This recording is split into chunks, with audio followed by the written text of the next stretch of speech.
Bayonne se donne de l'air dans la lutte pour le maintien après son succès à Aguilera devant Biarritz dans le derby basque, 117e de l'histoire.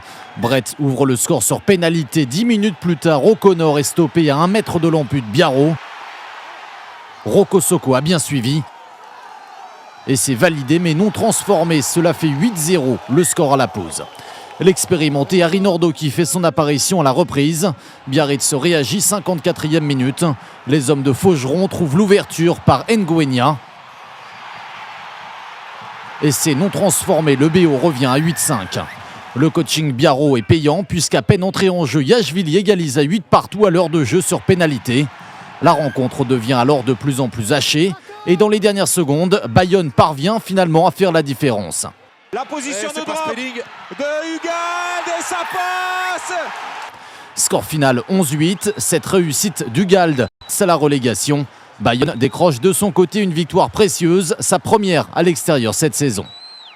Oui, un match très difficile pour nous.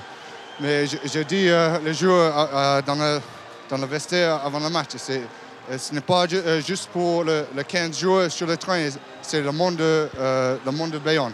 Pour le vie de Bayonne. Et oui, voilà.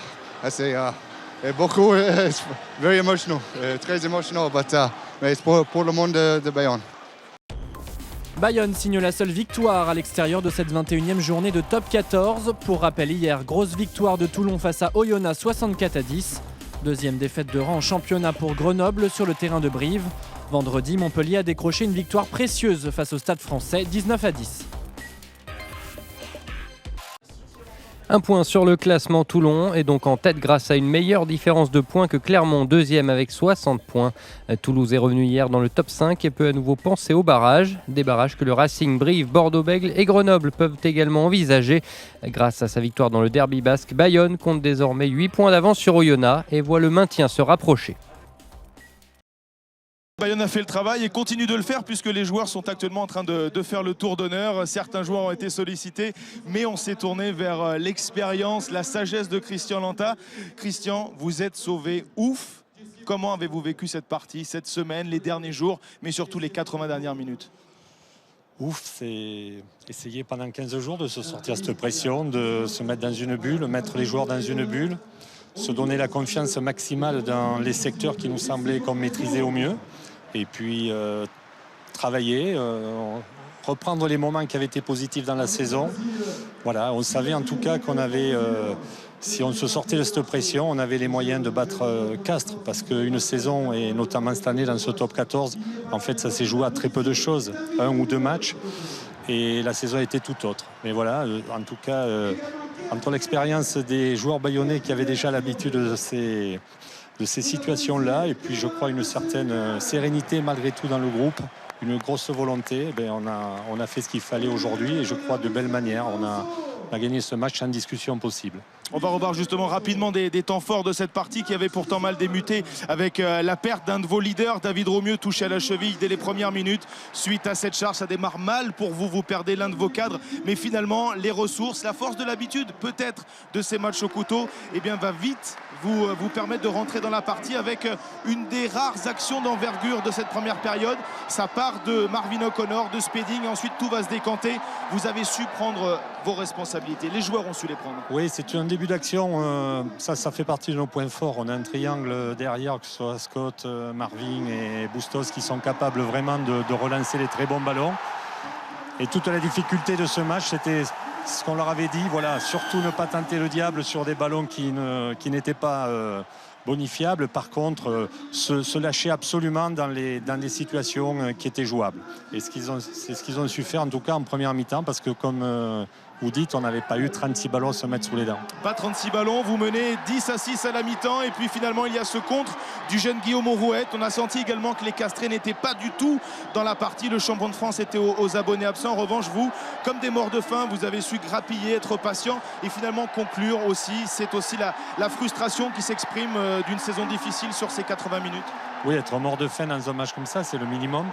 Mais pareil, on en avait beaucoup parlé, on savait qu'il fallait mettre le maxi et pour autant maîtriser les choses, ne pas prendre le carton jaune, voilà, ne pas tomber dans une surmotivation qui allait nous pousser à la faute.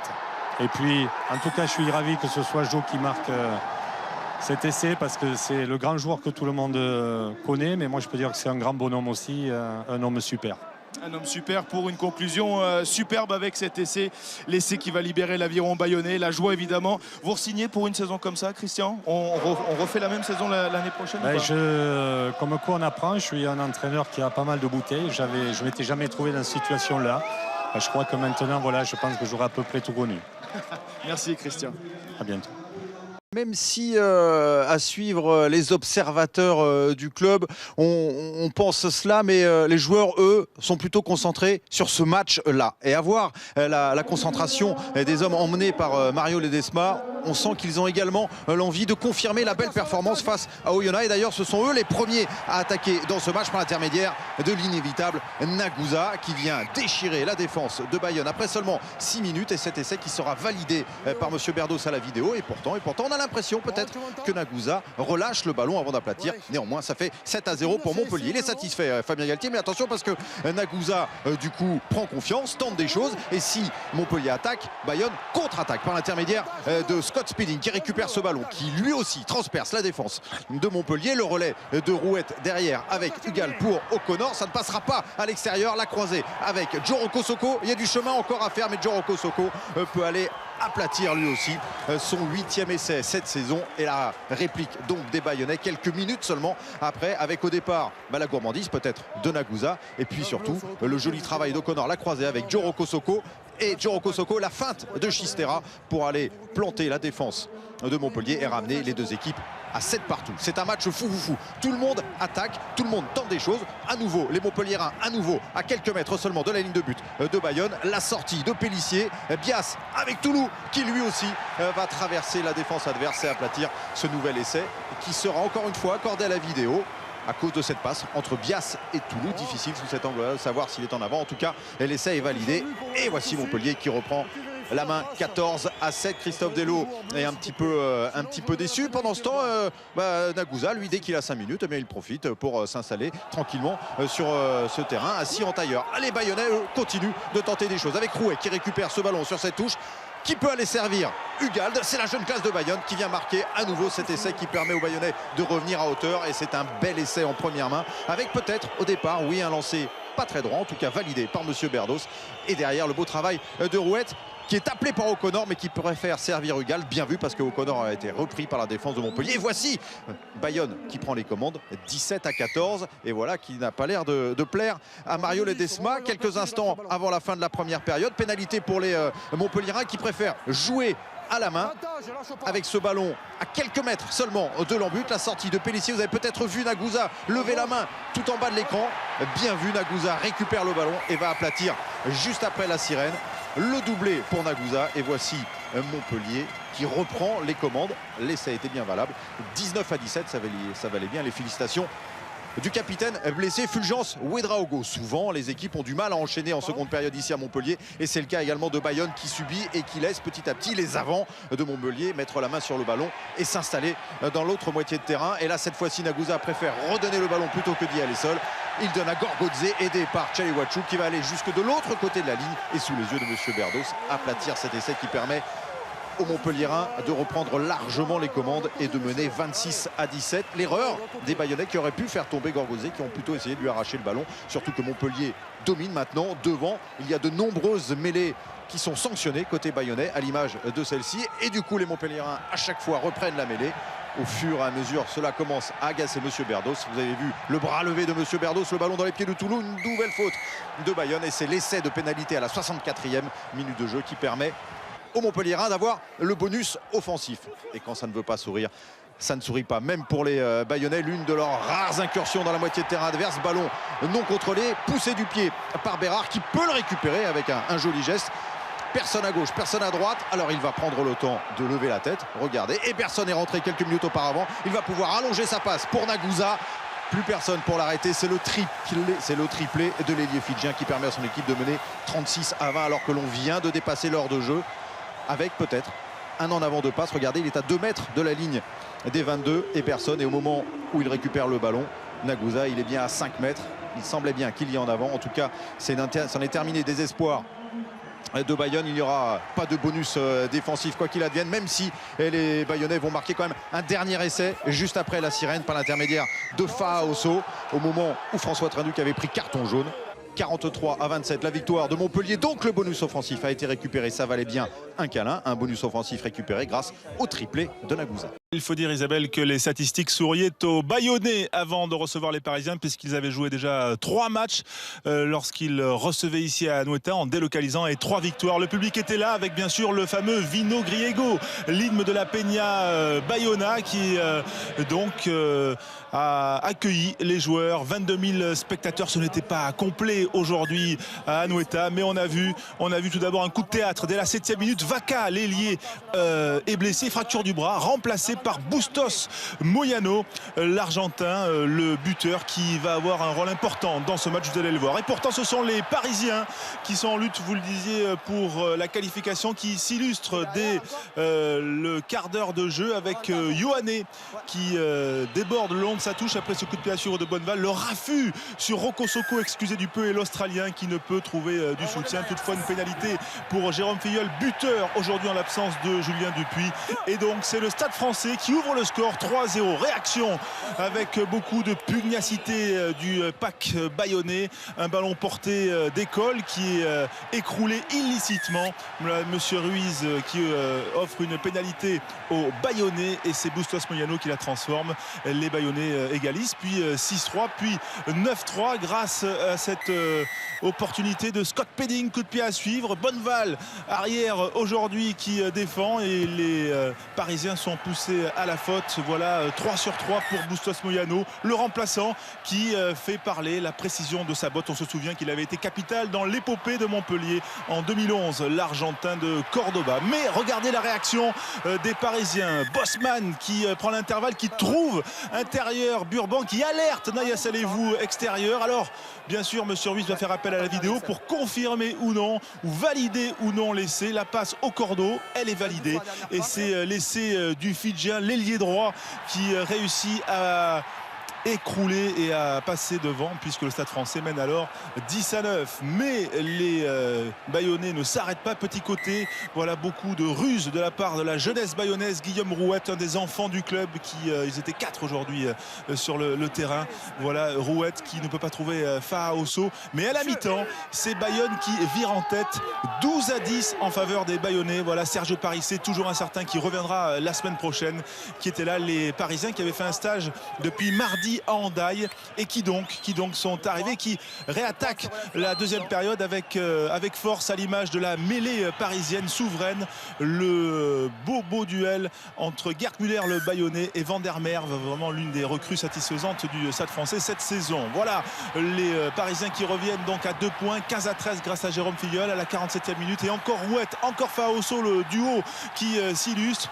Bayonne ne fait rien d'extraordinaire, mais en tout cas occupe le terrain, joue sérieusement, avec application, avec réalisme et avec détermination pour sauver sa peau dans ce top 14. Voilà, il va y avoir quelques pénalités, 15-13 on le dit, 18-16 ensuite, et puis il va y avoir ensuite un fait de jeu important à un quart d'heure de la fin de ce match, alors qu'on voit le beau travail du Tongien Faoso, qui a été lui aussi un des grands artisans de la bonne prestation du pack bayonnais cette soirée. Regardez ce ballon porté encore qui gêne quasiment les avants parisiens. Voilà.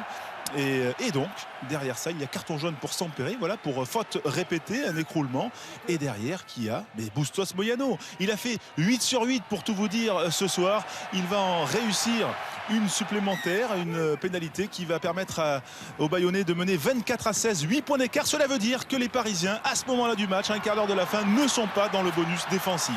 Touche déviée, 4 minutes encore à jouer. Naya Salevou est venu au centre, il dépose Rocco Socco, il va alerter Ioane, il fixe mal le dernier défenseur, et l'action ne pourra pas aboutir malgré le retour intérieur de Ioane. Voilà, Delo Lanta qui respire. La fin de match est irrespirable. Heureusement, une balle de match à 2 minutes de la fin, et c'est la touche bayonnaise avec Roumieux notamment qui remporte ce ballon. Voilà, c'est un symbole, et en tout cas c'est une victoire importante, la 10e de la saison pour les Bayonnais, donc qui l'emporte. Bonus défensif pour le Stade Français, et Christophe Delo, entraîneur bayonnais, qui revient sur la performance de son buteur Bustos Moyano, buteur improvisé aujourd'hui. Aujourd'hui, on a eu une chance d'avoir un Martin qui nous a mis du 100%, c'est bien. Je vais le mettre remplaçant tout le temps, comme ça rentrera plus facilement. C'est la victoire du maintien? Non. Victoire du maintien, non. On a égalité avec Oyonnax, on reste toujours au coude à coude. Voilà, il y a ce match à Grenoble qui se dessine, qui va être très dur. Et puis après, il y a encore un gros morceau qui s'appelle le Chemin de France, qui s'appelle Castres. Voilà, donc rien n'est fait et tout est à jouer encore. Regardez juste à la fin du match, les joueurs qui étaient hors du groupe et qui étaient là sur la touche en stage, en tout cas qui sont venus retrouver leur partenaire avec leur smartphone pour voir les résultats. Regardez Pascal Papé avec Julien Arias. On vient faire les calculs, savoir qui a fait la bonne opération. Ce n'est pas eux, ils visent soi-disant la 7e place, mais regardez l'émotion de Jérôme Filleul, l'ancien, qui a craqué littéralement. Il s'en est expliqué à Yann Chabena.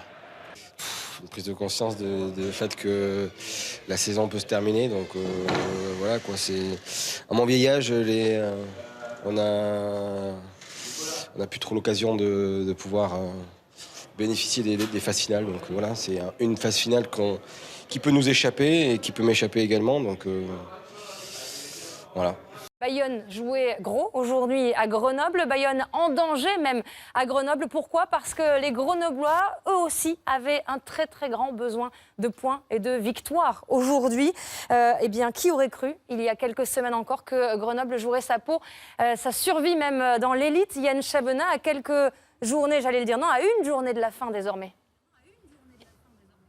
Pas un supporter grenoblois, en tout cas, n'aurait pu imaginer cette situation. Rendez-vous compte, il y a 2 mois et demi, Grenoble pointait à la 4e place du top 14 et rêvait de Coupe d'Europe et de phase finale. Oui, mais voilà, le rêve a tourné au cauchemar. 5 défaites de suite ont obligé donc cette équipe grenobloise à défier l'équipe bayonnaise pour un match capital en vue de la lutte au maintien. Un coude à coude entre ces deux équipes. Coude à coude également Rida Jaouer et Andrew Farley pour leur dernier match à Lesdiguières. En tribune, en revanche, Blair Stewart, l'ouvreur grenoblois et futur bayonnais qui n'a pas été convié à participer à cette rencontre. Des Bayonnais totalement hors sujet en début de match, à l'image ici de Scott Spedding qui se rend coupable de cette faute sur Jejen Bacher, l'arrière placé au poste d'ouvreur aujourd'hui. C'est un carton jaune pour Scott Spedding et les affaires débutent vraiment très très mal pour les Bayonnais. Elle va même se poursuivre très mal cette rencontre parce qu'ici Ratigny est victime d'un plaquage sans ballon de Dwayne Hare. 2e carton jaune et Bayonne donc obligé de jouer à 14 contre 15 durant 20 minutes et surtout obligé de subir la loi des Grenoblois et de James Hart qui réussit 2 pénalités après ces 2 cartons jaunes. Grenoble donc mène 6-0 après 21 minutes de jeu. Tout va bien pour les Grenoblois qui ont sans doute effacé cette cruelle désillusion de la défaite contre Montpellier, de ces 5 revers consécutifs vécus dans cette fin de saison ô combien compliquée pour les Grenoblois. Des Grenoblois qui vont trouver les ressources ici par Fabien Alexandre pour aller marquer le premier essai de la rencontre. On joue la 25e minute de jeu et Grenoble alors mène 13-0. Soulagement évidemment du côté des supporters et puis ensuite colère du côté des supporters grenoblois pour cette faute de Roth sur le demi-mêlée bayonnais. Cette fois là aussi ce sont les Grenoblois qui sont sanctionnés et les Bayonnais comme les Grenoblois vont profiter de leur supériorité numérique. Ils sont menés 13-0 mais la révolte est sonnée ici par Joey Rokosoko qui s'enfonce dans les 22 mètres adverses. Une libération correcte pour Rouette qui va pouvoir écarter pour Santi Fernandez, le roi argentin qui lève les yeux. Petit coup de pied millimétré pour Marvin O'Connor qui vient aplatir le premier essai de cette équipe bayonnaise, l'essai de la révolte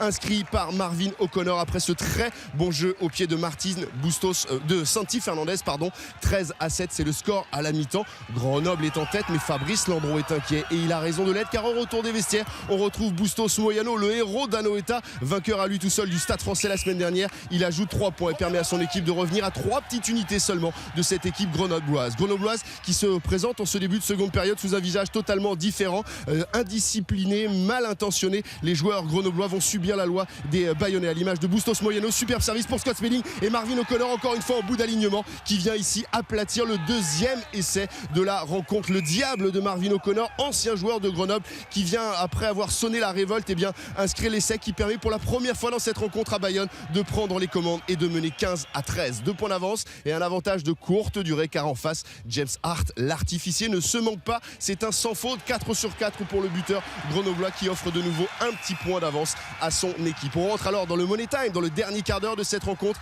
et Grenoble l'a bien compris, il en faudra un peu plus pour espérer battre cette équipe bayonnaise. Alors on pousse et on essaye d'aller marquer cet essai. Le ballon a-t-il été aplati derrière la ligne? L'avantage en cours en tout cas est signalé par l'arbitre du match. Écoutez bien l'analyse. Assistant plaqueur. Non, il n'y a pas essai là-bas, c'est pas un but. Le plaqueur ne s'est pas dégagé, mais il n'y a pas essai. Pénalité donc pour Grenoble. Et attention, suivez bien le porteur de balle, Julien Caminati, le numéro 11 ici. Il est juste devant l'arbitre. Regardez, il joue rapidement cette pénalité. Il va prendre toute la défense bayonnaise à revers pour inscrire le deuxième essai de son équipe. Un essai de Filou, un essai de Racro, un essai surtout qui n'aurait peut-être pas dû être validé. Regardez bien au ralenti, le ballon ne va jamais quitter les mains de Julien Caminati sur une pénalité. On doit absolument observer un temps d'écart entre le ballon, entre le fait de tenir le ballon et ensuite de le jouer. L'essai n'aurait pas dû être validé. Le score il est toujours de 21-15 quand ici Marvin O'Connor bénéficie d'une pénalité tentée et réussie par Martin Bustos Moyano. 3 points d'écart seulement, 21-18 pour Grenoble. La fin de match est irrespirable. Grenoble va tenir le ballon dans les dernières secondes. La victoire est acquise, le maintien en Pro D2 en top 14 également, sauf qu'ici une dernière pénalité est sifflée. C'est ici le pauvre Jonathan Best qui est sanctionné. Pénalité donc pour Bayonne, l'occasion d'aller arracher le match nul. Christian Lanta tendu sur le banc, Martin Bustos Moyano détendu au moment de sa frappe, et cette pénalité qui passe entre les poteaux. La joie, le soulagement des Bayonnais qui décrochent le point du match nul et peuvent encore espérer se maintenir. Pour Franck Orillon, il y avait de la déception. Grenoble laisse passer la victoire. Tout est encore à faire pour se maintenir en top 14.